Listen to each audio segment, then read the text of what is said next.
Creating shortcuts is basically a way of putting an icon somewhere on your desktop, being able to double click on it and take you right to that program or file or open up that folder. For example, I have my holidays folder. When I double click on it, let's say it's Christmas now, and I want to double click and open up and go right to my nice folder because maybe this week I'm working on the people in the nice list. Well, I don't want to close out of here and come, every day that I'm working on my nice list to open up the holidays folder to go to Christmas, then double click on naughty. How about if I just create a shortcut that doesn't interrupt the flow of my hierarchical structure of the folders the way I've structured them from top to bottom, but just a shortcut that just dumps me right to the nice folder. What I can do is I can go ahead and right click on the nice folder and go down to send to, and then come over here and say send it to the desktop to create the shortcut. Left click on it. Boom, it puts it right to the desktop, doesn't it? So let me close out of here and test it. When I double click on it, it should dump me right in the nice folder, which is a subfolder of Christmas, which is within the folder holidays. Pretty cool. Okay.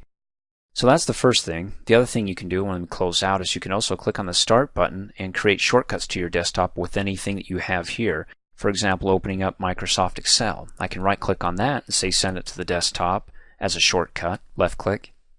Boom, right there.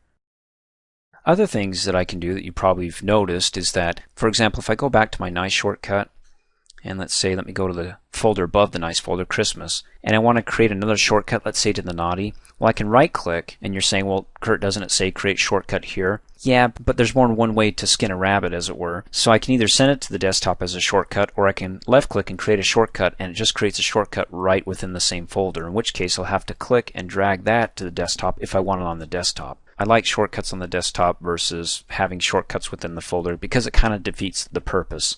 Not only that, when I close out, I can say for my naughty shortcut, instead of this being up here and I have to double click to open it up, I'm going to close out, I can click and drag it and put it on my quick launch toolbar down at the bottom, and you have to move it. If you can see that little white I-beam, when I move it in between these little tiny icons and then I let go and there's my shortcut, when I click on it, boom, it opens right up. That's a single click shortcut, the quick launch toolbar. And if you don't know about it, you want to watch the training video on adding toolbars, the quick launch toolbar, which makes it really easy. So I can close out of here, and to get rid of it, just right click and delete it. It doesn't delete the folder. Remember, this is just a shortcut of it.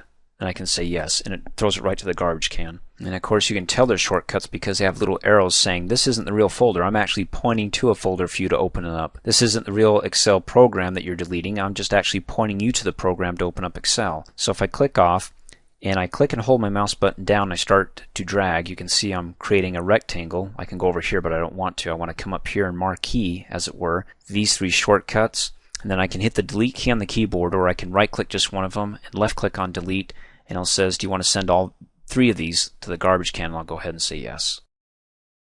Thanks for watching. Hey, as a quick reminder, if you like my video, please give it a thumbs up. You can also click on me and subscribe to my channel, get notified of the latest videos, and for only $2 a month, you can have access to all my Microsoft Office training videos.